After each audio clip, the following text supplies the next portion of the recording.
welcome. I am Carol V. Brown Jones, and welcome to Gigi United by Love. Gigi stands for grandmothers and their girls, and that girl means their daughters, their daughter in laws, granddaughters.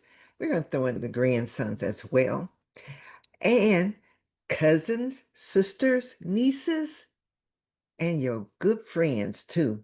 This is for you. That means all women are welcome here. I focus on the grandmothers because grandmothers are special, right? Most of you agree with me. On this podcast, I will share wisdom from wise women, family groups coming together and getting to know each other better, closing the generation gap. Women and some men with some good business tips for us and things that we need to know about.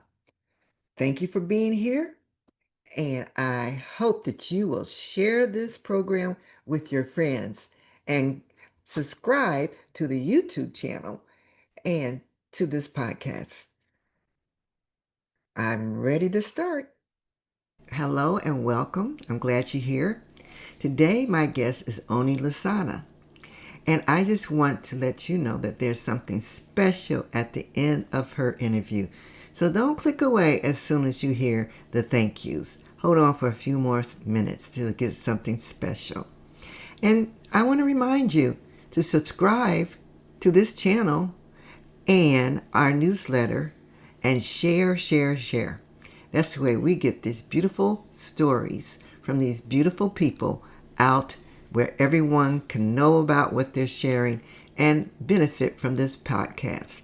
Thank you.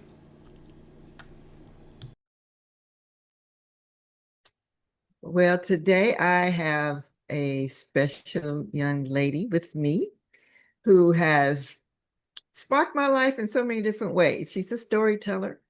She also portrays Harriet Tubman. She got me involved with the Dunbarians, which is all about reciting and sharing Paul Laurence Dunbar stories. And she just has so much energy and personality that everyone just loves. The one named person, Oni Lasana. So welcome, Oni. Thank you, my sister. How are you, Carol Brown? It's a I am doing great today and glad to have you with me. So, we have had you on my program before on a podcast, and we've done many things together as far as programming.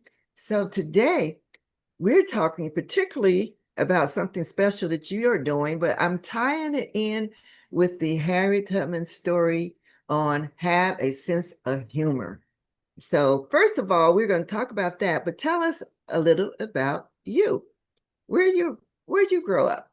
well, I grew up in the beautiful city of Philadelphia, Pennsylvania, and I grew up on the block, we call it the block, in a lovely little row home on Huntington Street in Strawberry Mansion section.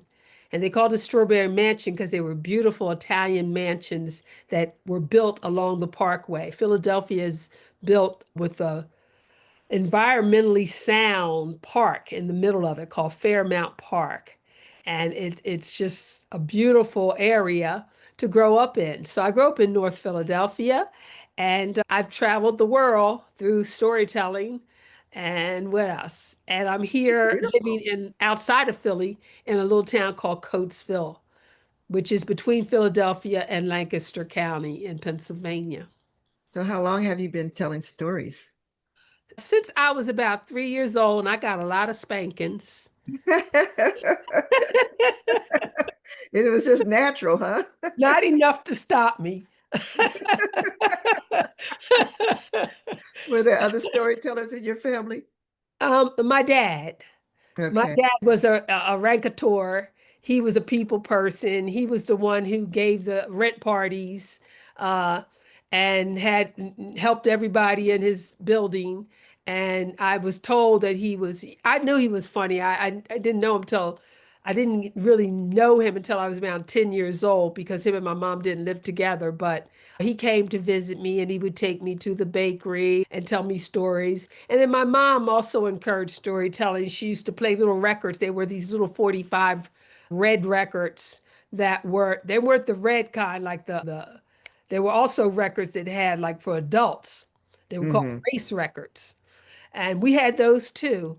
But she used to play a little record and to keep me engaged in my little playpen. Back then they had playpens. And I remember being in the playpen in the living room and jumping up and down and insisting she'd play the record again. So she would come from the kitchen, put the needle on the record player there on top of the little black and white TV and play over and over a little story that I loved called Kitty Conga.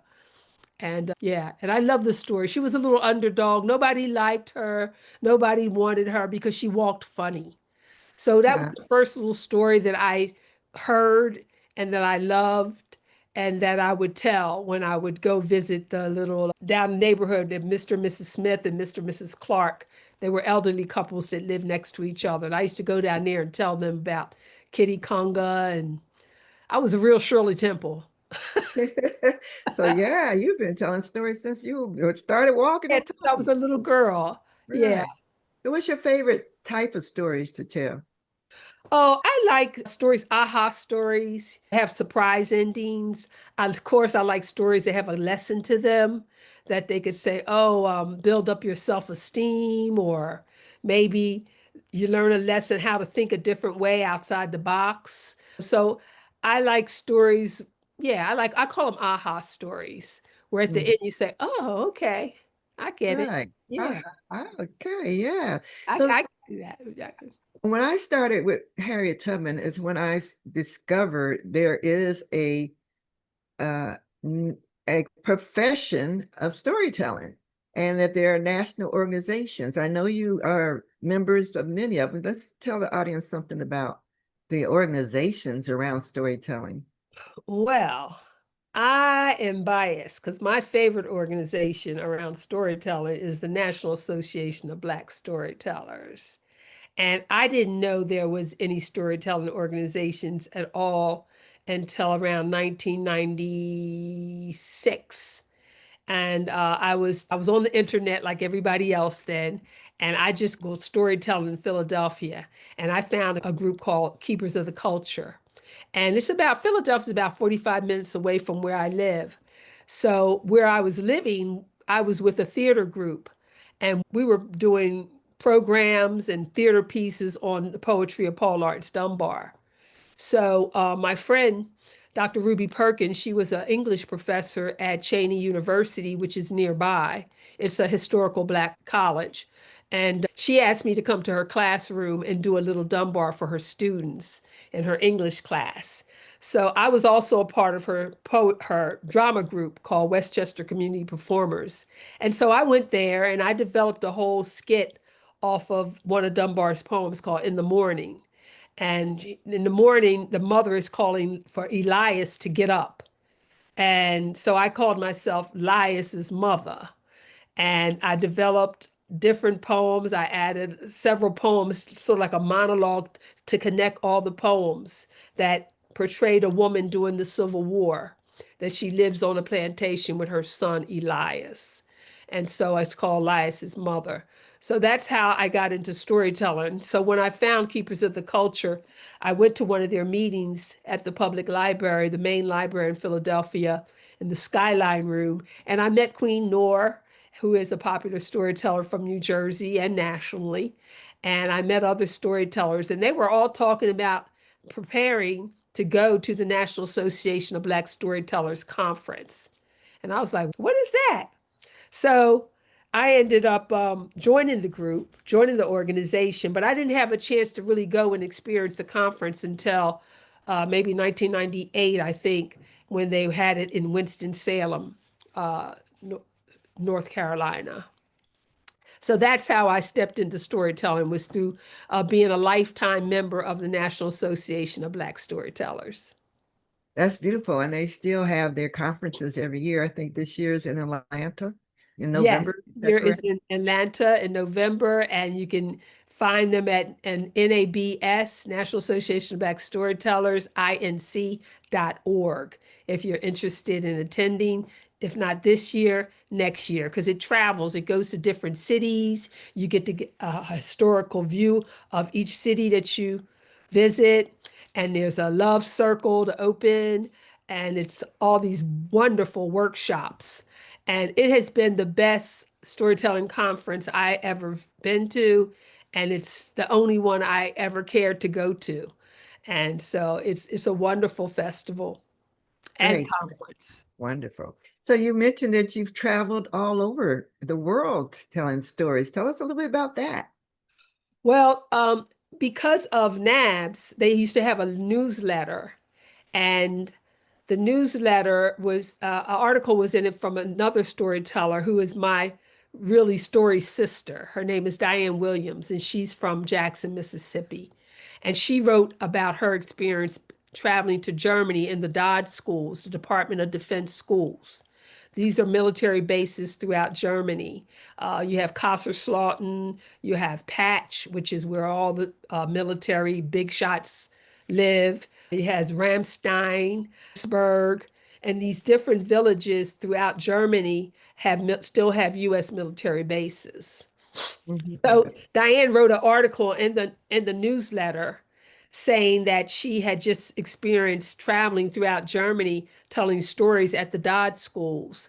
So I wrote to her, I emailed her and I said, oh, they were looking for more brothers to come, more men to come and tell stories.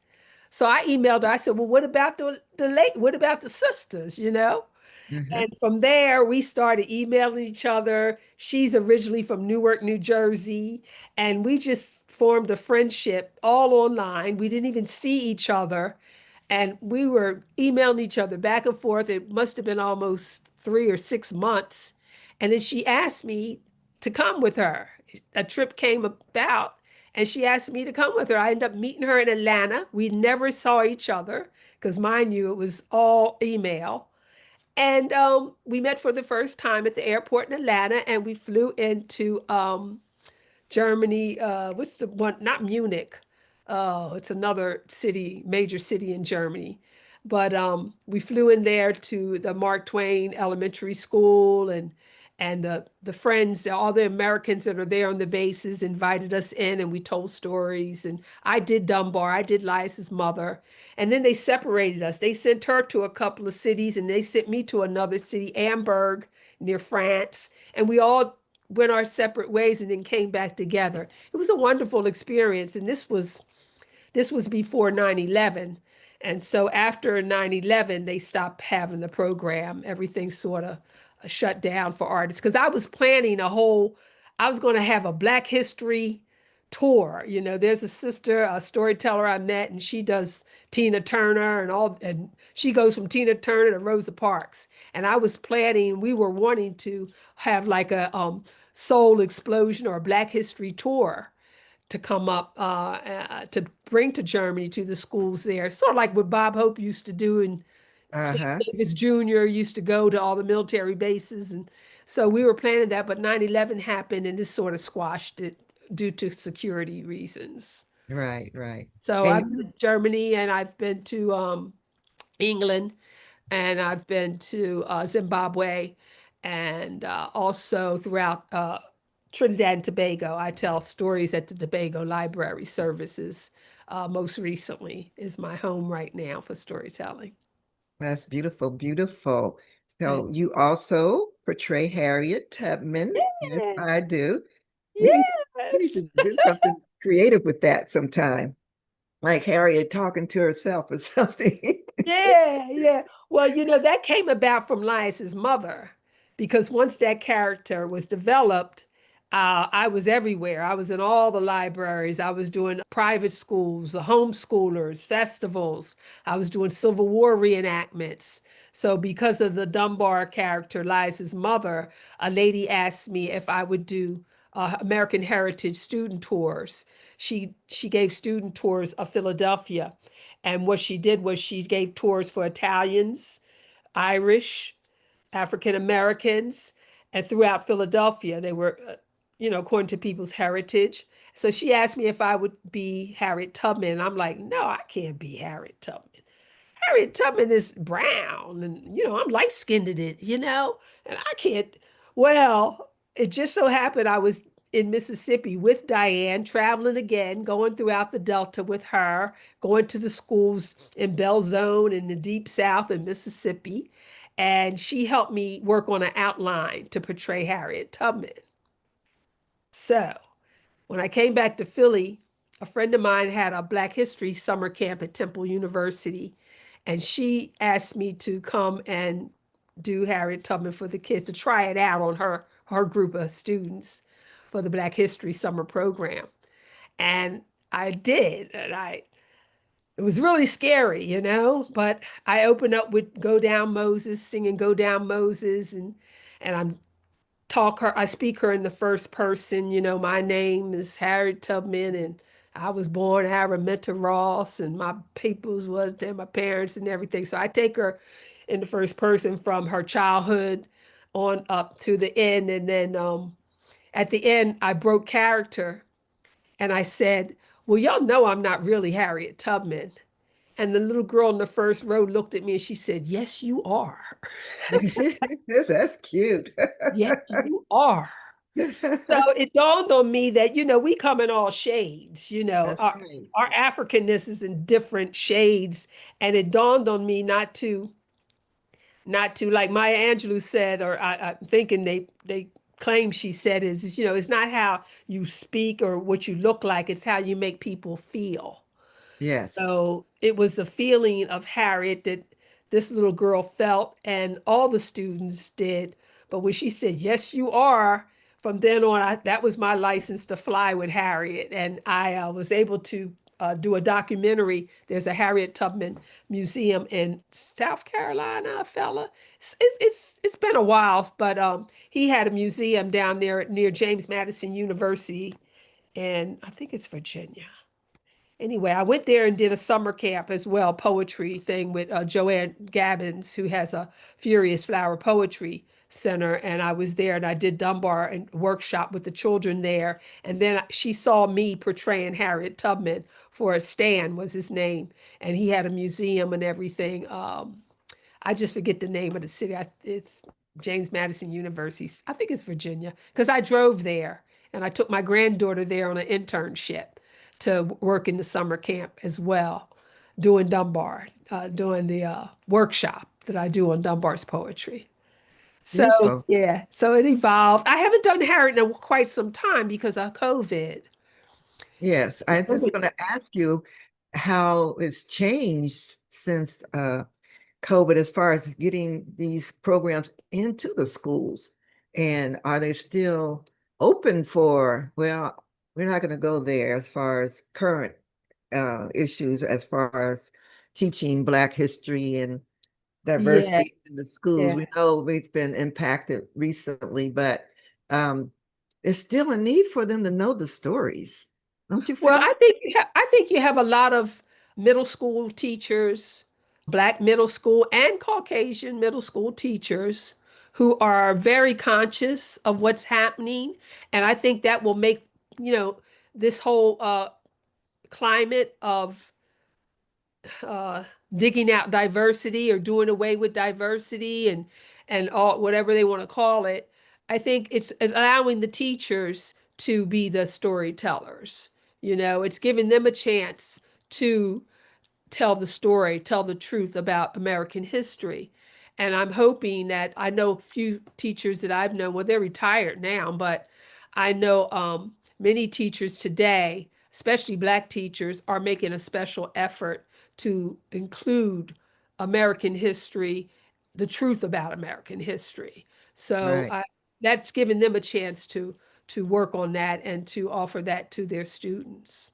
right, great. But storytellers, we need to be in there because we always give a deeper experience for them in our stories. And the stories that we tell about our history have to be true stories. It can't always just be Brer Rabbit, Anansi, and Aesop and things like that. So there's many storytellers that tell true stories. And I do historical interpretations as well. It's called Chautauqua, Yes. So I've sort of moved off from Harriet into doing historical figures like I've portrayed Sojourner Truth and also Ona Judd, most recently Ona Judd.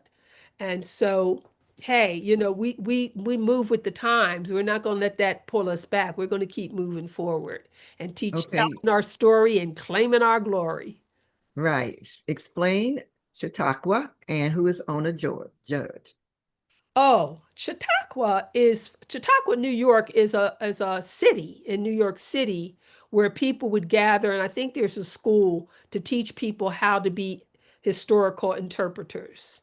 And Benjamin Franklin or Frederick Douglass or to bring historical characters alive. And it's called the art of it is called Chautauqua because they used to have these festivals, or they still do have these festivals, and they have a university or uh, I think it's a university that offers these classes on how to portray historical people. So that's why it's called Chautauqua. Right. I was familiar with Chautauquas, and I know about the city up in upstate New York. Okay. Ohio had a Chautauqua program. I know they usually meet in different areas in tents, and it's all about education. So they're That's right. educating people on the history of these different characters. I considered it once, but it requires you to be traveling a little bit more than I wanted to be doing that. But it's a great program. Yes. Right. So yeah, it is a great program. I've never done it. I'm self-taught and I love it. I'm self-taught and with a little help from my friends, I'm able to develop meaningful interpretations to really Mhm. bring our history alive. Right. And the lady you mentioned, Ona Judge, is it? Oh, Ona Judd. Ona Judd was enslaved by President George and Martha Washington. She was born enslaved on his plantation in Virginia, Mount Vernon, and she was sent up at the age of 10 years old to the big house to service and be the handmaid for Martha Washington. Martha Washington really was fond of her, had great affection for her, but not enough for her to want to stay when Ona found out at the age of, oh, I think she was about 19 when she found out that Martha Washington was going to give her away to her granddaughter as a wedding gift. And they were in Philadelphia, living in the mansion in Philadelphia because General Washington had became President Washington. This is we're talking the 1700s in America. And he fought 8 years for his freedom from the British. And of course, the enslaved people on the plantation knew this was going on. A British ship had came and taken about 14 enslaved Africans away, promising them their freedom if they would fight for the British. But they end up sending half back, all beaten and abused and sickly. And so when Ona was a little girl, she saw this. And so she understood how important freedom was. So Yeah. yeah, so at the age of 23, she escaped. She just left. She made friends with Richard Allen and Absalom Jones, who were former slaves who had built up their first African American church in Mother Bethel AME, African Methodist Episcopal Church in Philadelphia. It still stands. And I have family that belong to that church as well. And so she befriended them, and they helped her escape to New Hampshire and Portsmouth, New Hampshire. So I had been studying her story with Eileen. She had a historical interpretation workshop on Zoom just when we were all in lockdown, and Eileen had in 2020. So I brought Ona there, and I'm also to that workshop and had been developing her. And years later, Sheila Arnold found out that I had Ona in my pocket, almost in my pocket, and she asked me to she offered me a gig in Philadelphia last year where the fella came from Texas and they wanted to know about Ona Judd and they Mm. were taking a tour. It was a homeschooling group.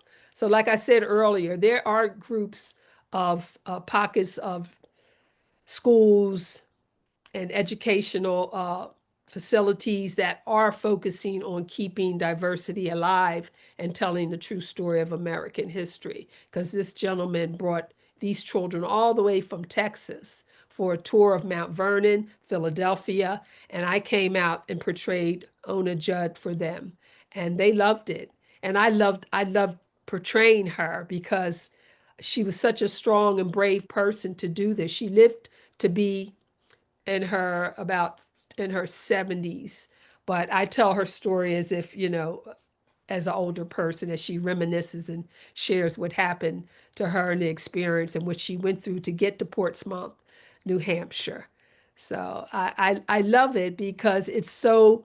I wanted to be a history teacher when I was in elementary school, and then when I grew up as a teenager, I wanted to be an African American history teacher. When James Brown came out with "Say It Loud," I'm black and I'm proud. That was my teen years. You All know, right. and I wanted to teach history and African American history. So this is my way. I get to teach it through my storytelling and through my work as a historical reenactor. That's beautiful. I love all that. And now you're doing some different type of storytelling. You're going along with the technology that's out here now. And tell us about Girl, you better get with it, honey. I'm telling you. You better get with it. I'm telling you.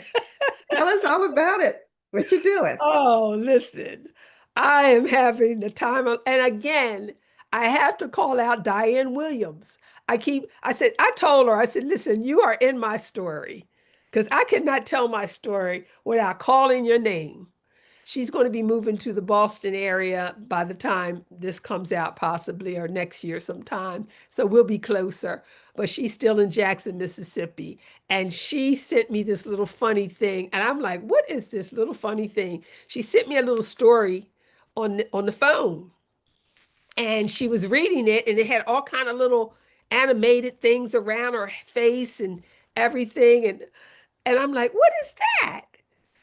And Diane, she's always on. I mean, Diane's an author. She wrote a middle school book on the life of B.B. King. She Hmm. wrote another book about folk tales of Mississippi. She's a wonderful, wonderful professional storyteller in print and in live performances. And she's just something else. So Diane had this little funny thing on the phone, and I'm looking at it, and I'm like, this is so cute. Because what it does is it animates your storytelling. What's And it called? it's called Zoog, Zoog. Okay. Yes, and so Zug, it's just so cute, and it has traditional storytellers like Mary Had a Little Lamb. You could sing songs. You get your own library of everything you record. They give you many chances to record, and they give you like if you're going to I just said something called Goodbye Preschool. Time. I will include a copy of it. Okay, Are they you've heard downloadable? that you're in kindergarten. Okay, I forgot your record. Okay. Are they downloadable? Oh, yes, you download them into your phone photo app, and then Okay. from there you can send them to your email and you can use them. Well, once I got into it, I just couldn't stop. I just had so much fun. I was telling jokes and I was really laughing at the jokes, you know? That's why you're talking about have a sense of humor. You have a great sense Yeah. of So they have good jokes. And I humor. was just getting a kick out of this thing, you know? And then the other part about it, it made me look like 20 years younger, Oh. Carol. So that was a plus for grandmothers and grandparents to get this app because you look so young. The filter on it is amazing. Okay, that is a good reason. So, so you are a affiliate? Oh, I am sort of like an ambassador, a goodwill ambassador of the program because what happened is I made so many of them and I uploaded them to my YouTube channel. And girl, my YouTube channel blew up. You hear? You put made for kids. And one of Uh-huh. my YouTube videos I had made for kids because I was just doing my Dunbar things and maybe Right. some of the shows that I did produced and directed with the storytelling with Keepers of the Culture, things like that. A little, a lot of Dunbar. So I wasn't thinking about children's per se, although I was doing children's storytelling.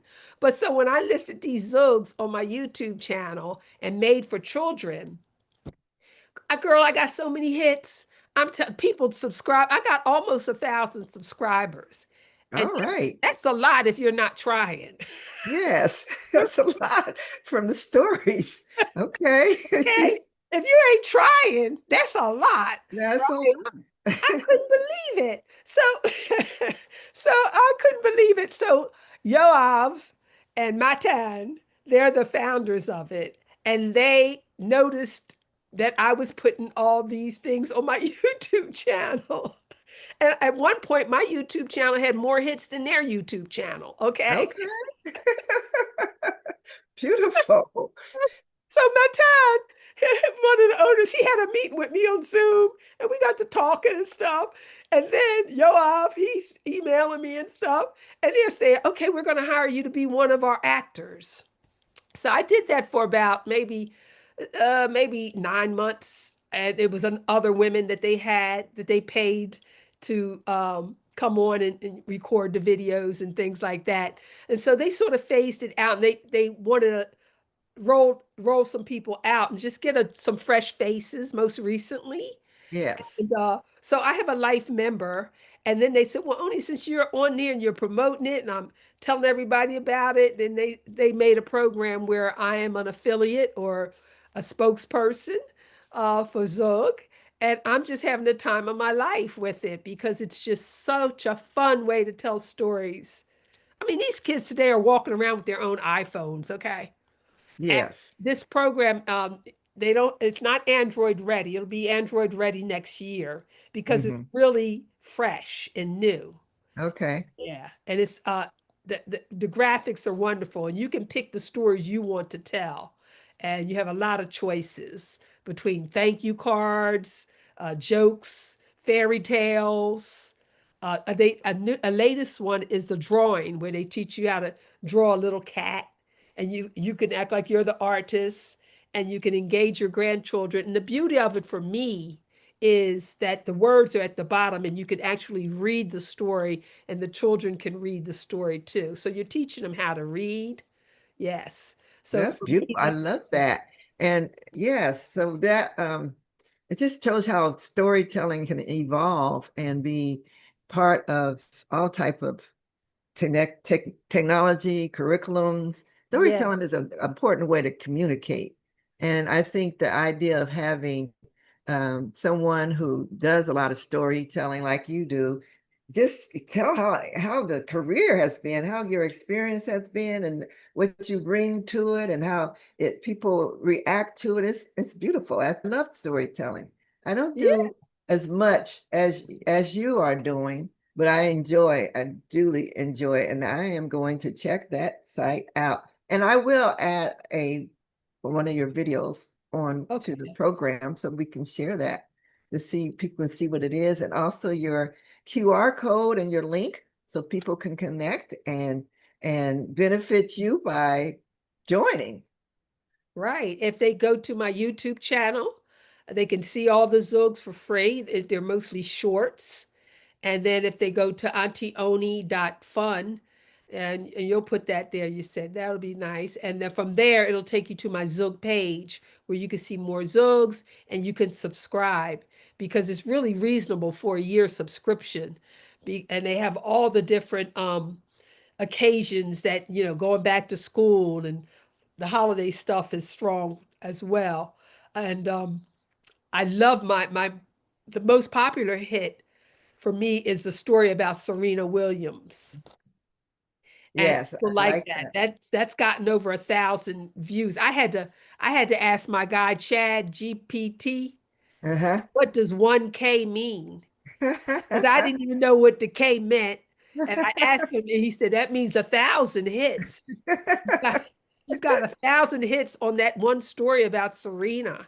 That's Of beautiful. course, I've gotten my lies. His mother is running close second place. Okay. The In the Morning poem by Lawrence Dunbar. It's Right. up there with that one as Right. well. Just tell us a little bit how you got into with Paul Laurence Dunbar. Oh, Because Paul Laurence Dunbar was in Dayton, Ohio. That's where my hometown is. So I grew up knowing about him. And I'm sure he was in many schools and books and things. But how'd you come across and connect with Tom? Oh, well, I sure didn't learn them in parochial school. I went 12 years in Catholic school, and I sure didn't learn them in that. I learned Longfellow and all these other, European poets, of course. And I didn't have a clue about Dunbar. It wasn't until um, I married and live in Coatesville that I had a Girl Scout group, and we performed. And we did a Martin Luther King show and Shaka Shaka, and the little kids performed, and they performed, and I took them around to perform in, senior living homes and different facilities in the mall. And it was my daughter who, had me getting her involved in activities because, we lived in a neighborhood where you can't get anywhere unless you have a car. So, I had to take my children into Coatesville to get them involved in community activities. So that's why I utilized the Girl Scout program and things like that. But so I met one of my Girl Scouts was um, was Maya Jones, and her father happened to be Bobby Jones, and he was what I call Bobby. He grew up in Ursulton, which is out in the country near Amish country, and he used to shoe horses.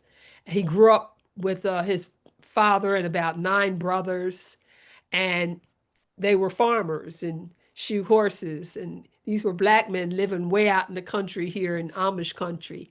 And his parents, his father read him Dunbar, and his mother was an artist. They have a state historical marker on Ida Jones because she was considered a folk artist, self-taught folk artist. So Bobby started up a group called the Coatesville Cultural Society, and the motto was art, all races together, because Coatesville had been very a racist kind of little town back in the day. They had been known for a lynching of a black man and a burning of a black man named Zachariah Walker back in as 1930s, 40s we're talking. So the energy in the town was always like separate. It was like a little apartheid. And so Uh-huh. Bobby um, decided to do this theater work that would bring people together from economic ranges, from the guy on the street to the guy up in the mansion, and bring us together. And also, he had a chess club, and the city appreciated his efforts, and he partnered with Danny Fruchter of People's Light and Theater Company, which is a reputable theater company. Even today, it's still here in Malvern, not too far. So him and Danny Fruchter got together, and he taught me Dunbar. I would go when the children would go off to school. I would go up on the hill in an old mansion up on the hill, and with a wood burning stove, bare floors, and they would have drumming and dancing and drumming, and we would study Dunbar from 9 till 3, and I would go there and then go get my children from school and bring them home. But that went on for about maybe 6 months, where we just studied his work and just talked about it. And then from there, I got into the slave narratives, where I read Voices of Slavery by Norman Yetman. And I realized that I had slavery in my background, that my paternal great grandfather was a slave owner, and that his son had 3 children with my grandmother.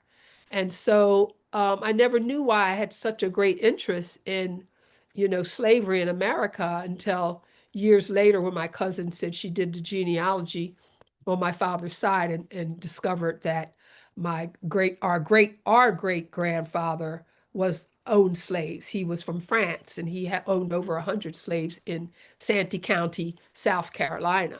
So, my father came up from that area and met my mother, who was from Louisiana, and they both, lived in Philadelphia. So Dunbar, what came to me through Bob Jones. Excuse me. If anyone cares to visit my website, I do have a diary on my website where I have a story about Bob Jones in my on my di I don't like blog.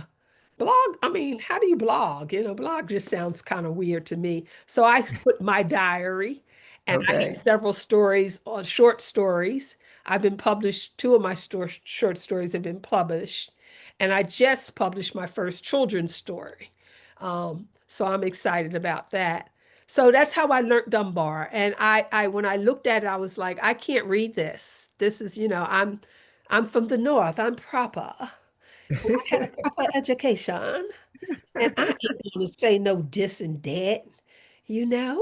But I heard that Southern vernacular. I heard that Southern speak in my grandmother and in my aunties in Philadelphia.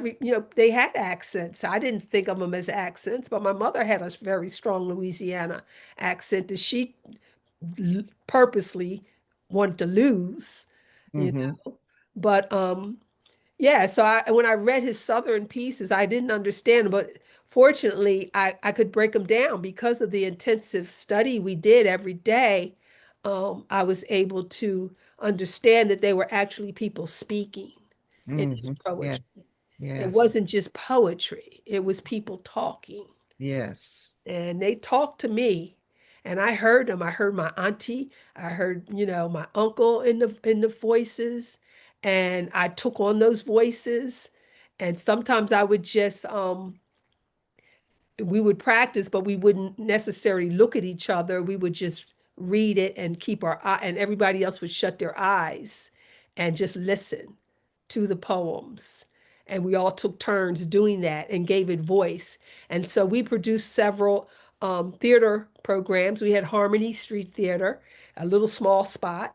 And then we moved up to a big department store. We got funding from the city to do this Coatesville Cultural Society. And so I was one of the founding members, and we had a cafe, we had a gorgeous art gallery, a huge staging area, and upstairs we had a smaller theater. So every year we would give lyrics of love and laughter. We would have it around Thanksgiving time and use some of his Thanksgiving pieces in them. And it was an interracial group. And our motto was art, all races together. So we portrayed a plantation scene, but we had Miss Anne, and we had, the Caucasian girls would play like peasants, the Irish peasants, and plus Miss Anne, and then we had the field hands, and I was Liza's mother, and it was wonderful. We earned plenty of money doing Dunbar, taking it to the Friends School. There's a lot of Quakers and Friends schools in our area in Chester County, Pennsylvania. So a lot of the Quaker schools welcomed us in to perform in a theater circle. And then we had our own theater, and we would invite people to come, and we'd cook food. I'd make a big pot of gumbo, and everybody would make something. And after the theater, we would break bread together and sit down and talk about what we experienced. And he did other theater too. We did some Shakespeare. We had a black version of Othello called Brothello, and and we did some pretty controversial theater pieces. And we invited the public artists, local artists, to come in and perform. Debbie did a whole show at the Coatesville Culture Society, Debbie Thompson, and yeah, so it was a real nice artistic community that was happening, and it went from about 2000 to maybe about no, it went from about 1995 is when we got the spot up till around 2020, I don't know, 2017, I think Bobby passed, but him and Danny had sold the building, so it's now a restaurant and like a cafe, and I don't know what else they're doing with it, but not shortly after they sold the building, Bobby got sick with gallbladder infection, and he passed. He didn't even want the medication. And we knew he was dying, and we all went to see him, and he said I always made him laugh, and I recited some Dunbar to him. And he has about like maybe about 18 children. And he had his community, he had his tribe, and sometimes I still keep in touch with the children because they used to come up and stay over and play with my children, sleepovers and stuff. So we were all a really big creative family in Coatesville, and it's really missed. It's sorely missed in the Yeah. community. And so when they start getting into other theater pieces, I had all this Dunbar in my head, and then Professor Perkins, Ruby Perkins, invited me to Cheney. And from there, I just went out on my own and just started word of mouth in Philadelphia and started knowing that I with Lincoln University's nearby, Cheney University. So I presented for Lincoln. And then Nikki Giovanni was friends with Professor Perkins, with Ruby. And Ruby told her about me. And then she invited me to Virginia Tech several times. I went and performed for her and her mom, and it was wonderful. Her mother was sitting there going, Lias, Lias, right? Repeating everything. And I wrote a poem about that experience doing Dunbar that day in Virginia Tech. And then I came down about two more times and did some workshops with her football players that were in her Mhm. classroom. So, Dunbar has taken me around the world and back again. And I'm so happy that you're now a part of the Love of Dunbar Collective and that I have other artists who love Paul Dunbar's works as much as I do. And we're moving to get him a Pulitzer Prize posthumously. Yes, yes, yes. Yes. Well, Oni, this has been wonderful speaking with you. I learned so much about your storytelling life, and I'm sure that people will be coming to your website and to your YouTube channel to learn more and see you actually in action. But before Yes. you leave, is there anything you want to leave knowing that we are talking to grandparents, mothers, and fathers, and their children? So this program is now Gigi and her girls, their girls. So Gigi and their girls, that's grandmothers and all the girls in their lives, daughters, granddaughters, nieces, sisters, cousins, and girlfriends. So, All girlfriend, give right. us a last word. Oh, well, I just like to say, tell your stories to your children. Don't keep them to yourself. Let your children, if they don't ask, just tell them. Give it to them and let them hear your stories, your funny stories. Let them learn from your stories. It's so important that they get to hear from you and hear your experiences and, the good times, the bad times, and the ugly times. But, tell them stories. And if you can't find a story, go to my podcast because I have over 50 stories on my podcast that you can learn and you can tell your children and your family, and you can listen and share what the lesson is within the stories.